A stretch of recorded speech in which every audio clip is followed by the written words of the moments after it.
دوستو، آج کی ہماری کہانی ہے حاتم طائی کا اصرار۔ عرب میں اسلام سے پہلے جہاں ہر طرف برائیاں ہی برائیاں تھیں، وہاں کچھ لوگ اچھے بھی تھے، جن میں سے ایک حاتم طائی بھی تھا۔ حاتم طائی کے بارے میں بے شمار کہانیاں بیان کی گئی ہیں، جن میں سے اگر مبالغہ نکال بھی دیا جائے تو پھر بھی حقیقت یہی ہے کہ حاتم طائی کی سخاوت ضرب المثل تھی۔ حاتم طائی کا تعلق طے نامی ایک قبیلے سے تھا، اسی کی نسبت سے اسے حاتم طائی کہا جاتا تھا۔ وہ یمن کا حکمران تھا۔ یمن کا علاقہ عرب سے جڑا ہوا تھا۔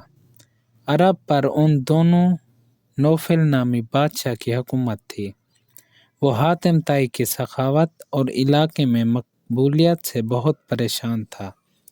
اس کی سخاوت سے محض یمن کے لوگ ہی فائدہ نہیں اٹھاتے تھے، بلکہ اس تک پہنچ جانے والا ہر شخص اس کی سخاوت سے فائدہ اٹھا سکتا تھا۔ بہت سے لوگ تو محض اس کا امتحان لیتے، اس کے پاس چلے جاتے، اور وہ ہر امتحان میں ہمیشہ کامیاب ہوا۔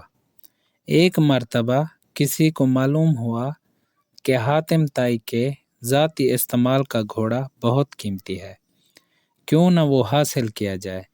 چنانچہ ایک شخص اس کا امتحان لینے پہنچ گیا۔ حاتم اس روز شکار کرنے کے لیے نکلا ہوا تھا۔ اتفاق سے اس روز اسے شکار بھی نہیں ملا۔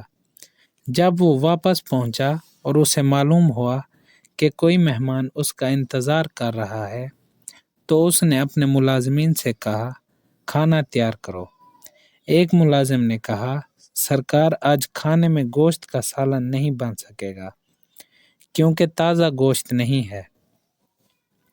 حاتم طائی کی غیرت اس بات کو گوارا نہیں کر سکتی تھی۔ اس کے دسترخوان پر مہمان کے لیے گوشت کا سالن بھی نہ ہو۔ اس نے کہا، آج ہمارا محبوب گھوڑا ہی ذبح کر کے پکا لیا جائے۔ یہ فیصلہ ہوئے اسے شدید دکھ بھی ہو رہا تھا، مگر اس کے سوا کوئی چارہ بھی تو نہ تھا۔ کھانا تیار ہوا۔ حاتم نے اپنے مہمان کی تواضع میں کوئی کسر نہ چھوڑی تھی۔ مہمان بھی بہت خوش تھا۔ صبح جب مہمان کے جانے کا وقت ہوا تو مہمان نے رخصت ہونے سے قبل اس کی مہمان نوازی کا شکریہ ادا کرتے ہوئے کہا کہ اس نے حاتم طائی کی سخاوت کی بڑی شہرت سنی ہے، اگر وہ اپنا پسندیدہ گھوڑا بھی اسے عنایت کر دے تو بڑی بات ہوگی۔ حاتم طائی اس کی یہ بات سن کر کچھ افسردہ ہوا، مگر پھر کہنے لگا، میرے معزز مہمان، یہ فرمائش اگر آپ گزشتہ سال سے پہلے ہی کر دیتے تو اس کی تعمیل ضرور کرتا، مگر اب یہ ممکن نہیں ہے، کیونکہ میرا پسندیدہ گھوڑا اب آپ کے پیٹ میں پہنچ چکا ہے۔ اس کے ساتھ ہی اس نے ساری مجبوری بتائی اور اسے اشرفیوں بھری تھیلی نذرانہ کے طور پر دی کہ اس دولت سے وہ اس گھوڑے سے بھی قیمتی گھوڑا خرید سکے گا۔ مہمان حاتم طائی کی سخاوت کا گرویدہ ہونے کے ساتھ پشیمان بھی تھا کہ اس کی وجہ سے ایک قیمتی گھوڑا ذبح ہو گیا۔ اس نے اشرفیوں کی تھیلی لینے سے انکار کر دیا، مگر حاتم طائی نے کہا، یہ آپ کو رکھنا ہی ہوگی، کیونکہ میں اپنے مہمان کی فرمائش پوری نہ کر سکا۔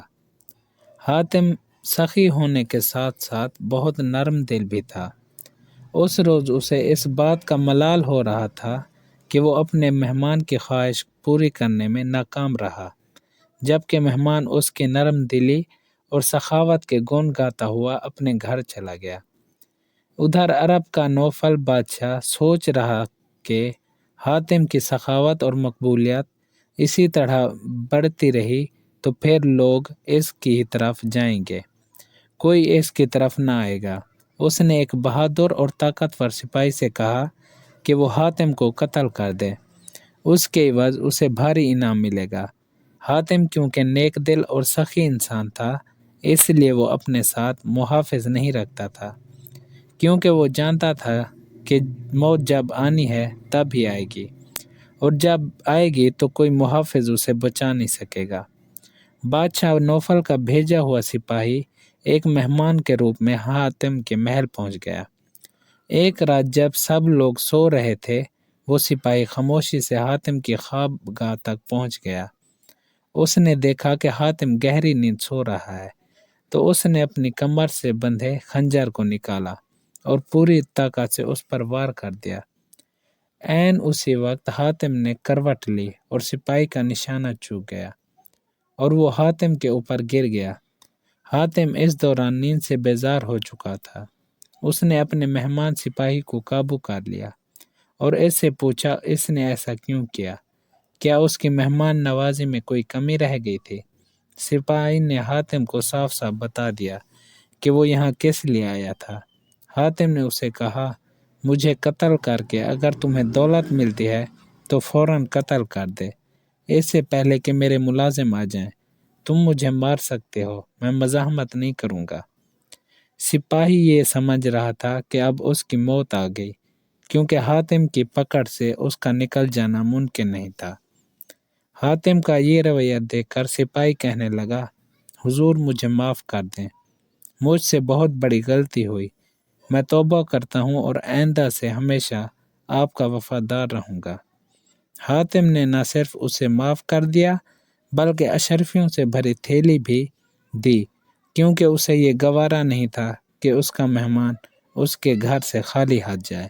دوستو، ویڈیو اچھی لگی ہو تو لائک ضرور کر دیں۔